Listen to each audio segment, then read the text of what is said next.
திரு வெற்றிச்செல்வன், அதே காட்சிகளிலிருந்து உங்ககிட்ட ஒரு கேள்வியை எழுப்புறேன்.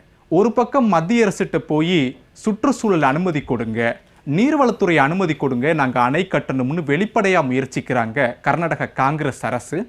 இன்னொரு பக்கம் ரகசியமாக ஜெயாபிளஸனுடைய காட்சிகளை நீங்கள் பார்த்துருப்பீங்க. ஜெயாபிளஸனுடைய சொந்த வார்த்தைகள் இல்லை, கர்நாடகாவில் வனச்சரக அலுவலர்கள் சொல்லக்கூடிய வார்த்தைகள் தான் அது. 2 முறை ஆய்வு பண்ணிட்டாங்க DK சிவகுமார் வந்ததற்கு அப்புறமே அப்படின்னு அந்த வார்த்தையை நம்ம வெளிப்படையாக நம்ம வெளியிட்டு இருந்தோம். ஏன் இவ்வளவு ரகசியமாக காங்கிரஸ் கர்நாடக அரசு இந்த முயற்சியை மேற்கொள்கிறாங்க? என்ன புரிஞ்சுக்கலாம் அவங்களுடைய தோரணையிலிருந்து? அதுதான் ரொம்ப ஒரு ஆபத்தான ஒரு விஷயமாகவும் பார்க்குறேன். இப்போ வந்து ஜெயாபிளஸ் போன்ற நிறுவனத்துக்கு ஒரு ஸ்டிங் ஆப்ரேஷன் செய்ய வேண்டிய தேவை எங்கேருந்து வருது? ஒரு மீடியாவுக்கு வந்துட்டு இதற்கான தேவை எங்கேருந்து வருது அப்படின்னா, கவர்மெண்ட் வந்து ஒரு டிரான்ஸ்பரண்ட்டாக ஒரு விஷயம் செய்யலை அப்படிங்கிற போது தான் இல்லையா? ஒரு ஊடகத்தினுடைய 4வது தூணாக நம்ம டெமோக்ரஸி 4வது தூணாக ஏன் சொல்கிறோம் அப்படின்னா, மக்களுக்கு செய்தியில் கொண்டு போய் சேர்க்க வேண்டியது. முதல் நிலையில் அரசு வெளிப்படைத்தன்மையோடு இருக்க வேண்டும். அது எந்த அரசாக இருந்தாலும் சரி, அடிப்படையான பேசிக்கான கான்ஸ்டியூஷனில் இருக்கக்கூடிய அடிப்படையான முக்கியமான விஷயம் மக்களிடம் தெரியப்படுத்த வேண்டும், அந்த வெளிப்படைத்தன்மை வேண்டும். இரண்டாவதாக 2 மாநிலத்துக்கு ஒரு இடையிலான இருக்கக்கூடிய ஒரு விஷயம் சார்ந்திருக்கக்கூடிய பிரச்சனையாக இருக்கின்ற போது அதில் ரொம்ப வெளிப்படைத்தன்மை இருக்க வேண்டிய அவசியமாக இருக்குது. அப்போ கடந்த காலங்களில் ஏற்கனவே நமக்கான நிறைய வரலாற்று ரீதியாக இருக்கக்கூடிய நிறைய முரண்பாடுகள் இருக்குது, நிறைய சிக்கல்கள் இருக்குது. அப்படி இருக்கின்ற போது இந்த காவேரி சார்ந்து இருக்கக்கூடிய விஷயத்தில் எந்த ஒரு நடவடிக்கையாக இருந்தாலும் அதில் மோர் டிரான்ஸ்பரண்டாக இருக்க வேண்டியது கர்நாடகத்தினுடைய அடிப்படை தார்மீக ரீதியாக இருக்கக்கூடிய கடமை, ஜனநாயக ரீதியாக இருக்கக்கூடிய ஒரு கடமை, கான்ஸ்டியூஷனல் மேண்டேட். அதை உறுதி செய்ய வேண்டியது ஒன்றிய அரசாங்கத்தினுடைய நிலைப்பாடாக இருக்க வேண்டும். உச்சநீதிமன்றமாக இருக்கட்டும், பல அமைப்புகளாக இதெல்லாம் உறுதி செய்ய வேண்டும். அப்போ இந்த இடத்துல இருந்து என்னென்னா, நீங்கள் பேசிக்காக சர்வே பண்ண போகிறீங்க இல்லைங்களா? அந்த நிலம் உங்கள் கட்டுப்பாட்டு கீழே தான் இருக்குது, அந்த வனம் சார்ந்திருக்கக்கூடிய பகுதி உங்கள் கட்டுப்பாட்டு கீழே தான் இருக்குது, அங்கே துறை சார்ந்திருக்கக்கூடிய எல்லா நடவடிக்கைகளும் நீங்கள் தான் பொறுப்புதார்கள். அப்படி இருக்கின்ற போது ஒரு டெப்டி சீஃப் மினிஸ்டர் அந்தஸ்திலிருந்து இப்போ சீஃப் மினிஸ்டர் இருக்கார். அப்போ எந்த காலகட்டத்தில் அவர் அங்கே போய் விசிட் பண்ணார் அப்படிங்கிறது நமக்கு தெரியல.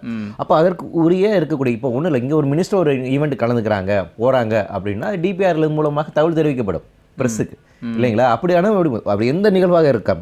ஏனென்றால் அவர் ஒரு சாமானியர் கிடையாது, அவர் வந்து ஒரு கான்ஸ்டியூஷனல் போஸ்ட்டை வந்து ஹோல்ட் பண்ணுறார், ஒரு சீஃப் மினிஸ்டரும் கூட. ஆமாம், இப்போ சீஃப் மினிஸ்டர் இருக்கார். ஆனால் எந்த காலத்தில் விசிட் பண்ணார் நமக்கு தெரியல. சீஃப் மினிஸ்டர் இருக்கிறார், இல்லை அவர் டெப்டி சீஃப் மினிஸ்டர் இருந்த ஒரு காலகட்டம் 2 காலத்தை எடுத்துக்கும். அவர் எனிவே கவுன்சில் ஆஃப் மினிஸ்டராக இருக்கார். ஒரு அமைச்சராக இருக்கின்ற ஒரு காலகட்டத்தில் அவருடைய தார்மீக ஒரு கான்ஸ்டியூஷனல் மேண்டேட் என்ன இருக்குது அப்படின்னா, அவருடைய எல்லா வேலைகளையும் மக்கள் சார்ந்திருக்கும் நடவடிக்கைகள் வெளிப்படைத்தன்மையோடு அரசுக்கு மக்களுக்கும் அறிவிக்க வேண்டிய ஒரு கடமை அவர்கிட்ட இருக்குது. அப்போ அதை மீறி அவர் செயல்படுறார் அப்படின்னா இந்த தேவையாக இருக்குது. அப்போ எந்த அளவுக்கு அவங்க டெஸ்பரேட் இருக்காங்கன்னு நீங்கள் புரிஞ்சுக்கணும்.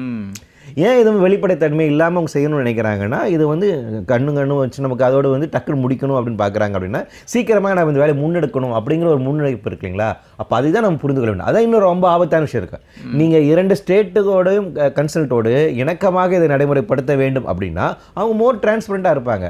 ஆமாம், நாங்கள் இதில் வந்து விசிட் பண்ணோம், இது சர்வே பண்ண வேண்டிய விஷயங்கள் இருக்குது, அதை நீங்கள் காவேரி மேனேஜ்மெண்ட் அத்தாரிட்டிகிட்டேயோ இல்லை CMW கிட்டேயோ சென்ட்ரல் வாட்டர் கமிஷன் உரிய துறையிடம் வந்து உரிய அனுமதி வாங்கி நாங்கள் இந்த மாதிரி சர்வே பண்ணுறோம் ஜஸ்ட் இதை வந்து அண்டர்ஸ்டாண்ட் பண்ணுறதுக்கு வகையில் தான் செயல்படும் அப்படின்னு அவங்க சொல்லியிருக்கலாம் இல்லைங்களா?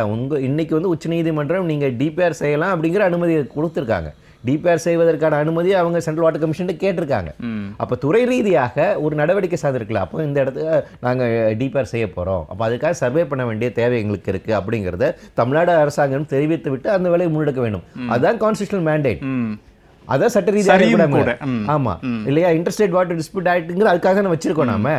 அப்போ தமிழக அரசாங்கத்துக்கு தெரியாமல் நீங்கள் ஒரு பகுதியில் நீங்கள் சர்வே பண்ணுறீங்க, அதுக்கான முன்னெடுப்பு பிரிமினரியாக இருக்கக்கூடிய வேலைகளை செய்கிறீங்க அப்படின்னா அது அரசமைப்பு சட்டத்திற்கு எதிரான ஒரு விஷயம்.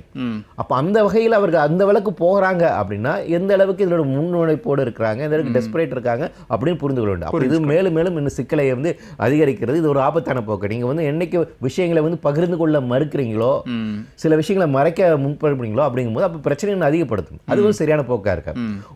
ஒரு ஆளுகின்ற கட்சியாக, ஒரு அரசை நடத்துகின்ற தலைமையை சார்ந்து இருக்கக்கூடிய ஒரு அமைச்சராக அவருக்குன்னு இருக்கக்கூடிய ஒரு மேண்டேட் அப்படிங்கிறது இருக்குது, ஒரு ஸ்டேட்ஸ்மேன்ஷிப் அப்படிங்கிறது இருக்குது. அப்போ அதை அவர் மீறிவிட்டார் அப்படின்னு தான் அதை புரிந்து கொள்ள வேண்டும். எனவே தமிழக அரசாங்கம் கூடுதல் கவனம் செலுத்தி இந்த நிலைப்பாடுக்கு முதல் கண்டனத்தை பதிவு செய்ய வேண்டும்.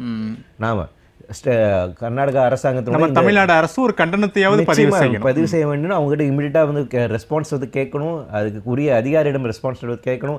யூனியன் ஆஃப் இந்தியாட்ட வந்து ரெஸ்பான்ஸ் வந்து கேட்கணும். அவங்க கவனத்துக்கு இது வந்து கொண்டு செல்லணும். கர்நாடகா அரசு அவங்களுக்கு இருக்கக்கூடிய லீகல் மேண்டேட்டை மீறி சில விஷயங்களை அவங்க முன்னெடுத்துட்டு இருக்காங்க அப்படிங்கிறது கவனத்துக்கு கொண்டு போகணும். அதுக்கான ஒரு ரெஸ்பான்சிபிள் வந்து நடவடிக்கை சார்ந்திருக்கக்கூடிய நடவடிக்கைகள் உறுதி செய்ய வேண்டியது தமிழக அரசனுடைய கடமையாக இப்போ இருக்க வேண்டும். சரி.